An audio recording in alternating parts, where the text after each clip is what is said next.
En fait, c'est une prise de conscience d'abord personnelle. Voilà, je crois que souvent, malheureusement, il y a une espèce d'égocentrisme du chef d'entreprise qui fait qu'au départ, c'est une démarche auquel il doit croire. Et ensuite, si vous voulez, c'est partager ça avec ses collaborateurs.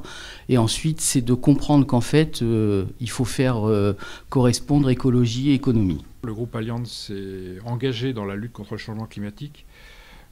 D'abord parce que son cœur de métier en tant qu'assureur est impacté par le changement climatique, et ça on le mesure au quotidien. Hein, les sinistres d'origine climatique ont littéralement explosé depuis un certain nombre d'années. Donc le groupe se veut moteur là-dessus. Et je veux dire, une première étape, il se veut exemplaire sur ses propres activités. Alors, lutter contre le changement climatique, c'était un des axes de plan d'action durable de groupe lancé en 2008 avec au démarrage établissement d'un bilan carbone global du groupe. Cela a permis de mener des actions concrètes depuis 2008. Et c'est vrai que la nouvelle obligation réglementaire, l'article 75, c'était une opportunité pour rassembler de nouveau les différentes directions autour d'un projet et de travailler sur un nouveau plan d'action. Donc en 2008, on a commencé à réfléchir à un plan climat. C'était à l'époque une démarche volontariste. On n'avait pas d'obligation dans le cadre du Grenelle. Néanmoins, on était conscient des effets du changement climatique et on souhaitait agir. Alors le bilan carbone de Vienne Agglo, c'est basé sur d'abord un bilan territorial sur la base des données statistiques de l'OREGES. Donc une analyse statistique pour un diagnostic des émissions de gaz à effet de serre territoriales, mais également sur la base du bilan carbone pour la structure de Vienne Agglo en tant que telle, donc sur son patrimoine et services. Et par contre, on est allé un petit peu plus loin que sur le réglementaire, puisqu'on a tourné autour des 3 scopes. Les 3 scopes étaient intégrés au bilan carbone de Vienne Agglo. Eh bien, nous avions l'obligation de nous préparer pour sortir un plan climat, énergie territoriale, pour notre ville. Et pour ça, nous avions le choix. Soit de travailler sur un plan d'action sans réellement prendre en compte les émissions de gaz à effet de serre, soit de recourir à une analyse un bilan carbone, pour faire simple. Et nous avons fait le choix de faire un bilan carbone à la fois en interne de la structure et sur l'ensemble du territoire pour avoir une vue d'ensemble et avoir un plan d'action beaucoup plus pertinent. Alors, bon là c'est assez, je dirais, simple dans le sens où on avait une obligation réglementaire puisqu'on était plus de 500 salariés et qu'un règlement est donc passé en 2012 pour effectivement à ces sociétés de faire un bilan sur leur gaz à effet de serre. Au-delà de cet aspect-là, l'idée était effectivement d'être plus factuel et plus détaillé sur la part des émissions importantes de CO2 donc qui sont responsables du réchauffement climatique, donc d'avoir une autre vision que peut nous apporter notre vision qu'on avait au travers de notre système management environnemental, et donc de pouvoir donner des indications peut-être plus précises effectivement à la direction de façon à travailler sur des points particuliers.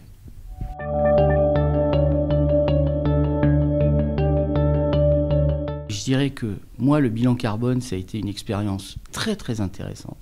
Parce qu'en fait, c'est superposer votre économie d'entreprise à travers, je dirais, un filtre qui est totalement différent, sauf que vous remplacez, je dirais, le carbone est une autre mesure que l'euro, mais en fait, c'est assez similaire. C'est-à-dire que c'est très facile à travers le bilan carbone de déceler ses forces et ses faiblesses d'entreprise et de pouvoir y travailler.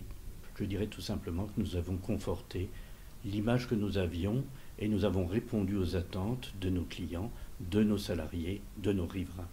Et c'est ça qui est très important. Pour le développement de chiffre d'affaires, quand on s'est décidé à changer nos modes d'impression, j'ai trouvé dans le nord de l'Europe une technologie qui s'appelle la sublimation grand format. Aujourd'hui, pour vous dire, j'ai investi là-dedans il y a 4 ans.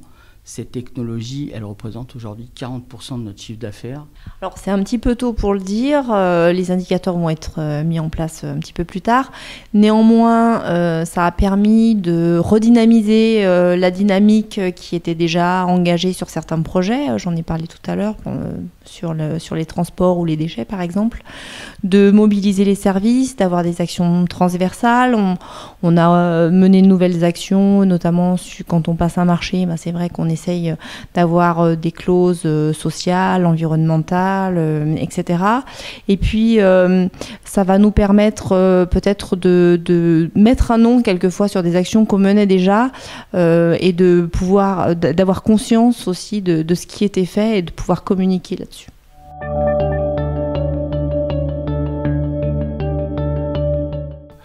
Donc il y a un ensemble d'actions qui ont été lancées, à savoir, nos véhicules sont remplacés, le parc est remplacé par tiers tous les ans.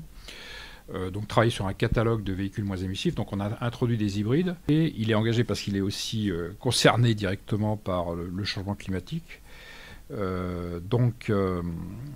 Son engagement, il est à la fois en matière d'offre aux clients, donc proposer des produits verts, assurer les véhicules plus performants, les petits rouleurs, assurer les installations de production d'énergie renouvelable, que ce soit sur une habitation particulière ou sur pour des professionnels qui exploitent ces installations. Le groupe a d'ailleurs investi lui-même 1,3 milliard dans les énergies renouvelables, dans des parcs éoliens et dans des fermes photovoltaïques. Voilà, donc c'est un axe, si vous voulez, c'est un axe stratégique pour le groupe. Ouais. Il a effectivement été actualisé, il a été surtout approfondi, puisqu'on a élargi les périmètres. Dans les premiers travaux, nous nous contentions au périmètre 1 et 2, donc tout ce qui était nos émissions directes et nos consommations d'énergie. Et là, nous avons poussé plus loin. C'est un peu plus difficile, je le reconnais, pour aller sur le périmètre 3, en prenant en compte tous les impacts carbone qu'il peut y avoir de nos prestataires extérieurs, de nos fournitures, des transports, etc. Dans le traitement des déchets, nous allons avoir deux grandes gammes d'émissions qui sont liées aux techniques ou aux technologies utilisées. Lorsque l'on gère un déchet type ordure ménagère dans des sites de stockage, on va récupérer le biogaz, qui est pour une très grande part du méthane, donc avec un pouvoir de réchauffement global relativement important. Et ce biogaz va être transformé en énergie à l'aide de groupes électrogènes, à l'aide de turbines à gaz. Donc nous allons provoquer à ce moment-là des gaz à effet de serre évités par la quantité d'énergie que nous remettons sur le circuit. Et la deuxième technologie, qui est celle de l'incinération, va avoir le même type d'effet, mais avec l'émission de CO2 à la cheminée. Et c'est tout cet ensemble sur lequel on travaille. Et quand je vous parlais de plan d'action, nous avons actuellement en cours des programmes de recherche qui ont déjà abouti à dépôt de 2 brevets sur la captation du CO2 dans les fumées des incinérateurs. Et ces travaux qui sont menés en commun avec d'autres industriels qui, eux, s'appuient davantage sur la notion de stockage. Donc nous voyons comment capter le CO2 et des confrères regardent comment le stocker. Les bilans des émissions de gaz à effet de serre réglementaires s'appliquaient à 3 entités et ça ne couvre pas tous les sites des groupes. Pour que ce soit vraiment dans la stratégie, nous on va s'efforcer à élargir l'établissement des bilans pour toutes nos activités. Et en tout cas, nous estimons que c'est des indicateurs qui devront tous les ans être intégrés dans le rapport de gestion. Je dirais un plan d'action en 3 phases. 1, les collaborateurs. 2, véritablement, je dirais, s'attaquer aux petites choses de l'entreprise. Et 3, ensuite, s'attaquer à l'activité principale. Voilà. Quand vous imprimez une bâche à base de PVC, d'accord, et quand vous imprimez un textile communicant en sublimation, votre impact carbone, il est divisé par 2. Voilà. Vous ramenez ça à 40% du chiffre d'affaires, vous avez qu'on mesure réellement, d'accord, une baisse d'impact.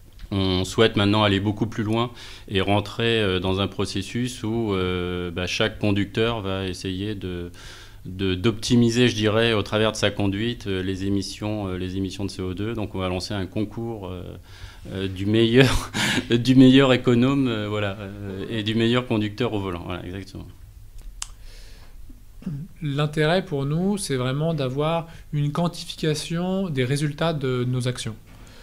C'est pour ça qu'on a voulu vraiment avoir une démarche claire et avoir une démarche globale sur la ville pour justement travailler de plus en plus sur l'intégration d'une mesure en temps réel de nos émissions de gaz à effet de serre en fonction de toutes les actions qu'on met en place dans notre plan d'action. C'était vraiment ça qui était intéressant pour nous au quotidien.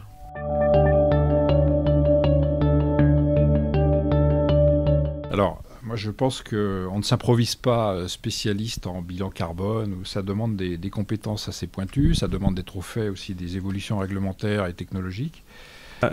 L'aspect positif de faire appel à un cabinet extérieur, si le cabinet est de bonne qualité, c'est d'apporter une expertise que nous n'avons pas en interne, notamment sur la réalisation d'un bilan carbone ou sur l'exploitation de statistiques de type OREGES. Donc ça permet dans un premier temps d'avoir une base solide de réflexion. Le deuxième point positif, c'est également d'avoir des professionnels qui sont habitués à mettre en mouvement, à faire émerger des idées, notamment sur les pistes d'action. Donc l'animation de la démarche et l'initiation étaient également importantes pour poser les bases d'une vraie discussion pour faire émerger des idées. Quant au point négatif, on n'en a pas trouvé encore. Pour avoir essayé sans et avec, il est indispensable de se faire accompagner, je pense. Voilà.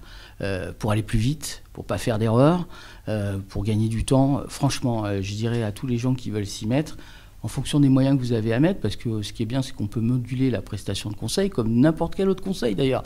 Prenons ça, est-ce que vous envisagez aujourd'hui, quand vous êtes une PME, de ne pas faire appel à un avocat quand vous avez un problème juridique, ou un comptable quand vous avez un problème de comptabilité? Ben non, il faut faire pareil pour le développement durable. Je pense que c'est pas inné. C'est-à-dire qu'il faut bien comprendre que c'est pas inné. L'accompagnement est important à plusieurs titres. Le premier, c'est le savoir technique. Il y a quand même une grande technicité dans tout cet ensemble. Je pense qu'on pourrait y arriver, mais on perdrait beaucoup de temps. Est-ce qu'on serait fiable? Je ne suis pas tout à fait sûr. Est-ce qu'on serait totalement comparable aux autres? Est-ce que les données peuvent se sommer? Je mentionnais avec les communes, encore faut-il pouvoir sommer des données.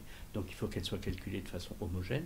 Donc il est indispensable d'avoir quelqu'un dont c'est le métier. Et puis alors, de façon très pratique dans une entreprise, d'avoir quelqu'un qui pilote ce genre de sujet, qui est un intervenant extérieur, c'est une garantie de respect du calendrier. Car on a toujours autre chose à faire.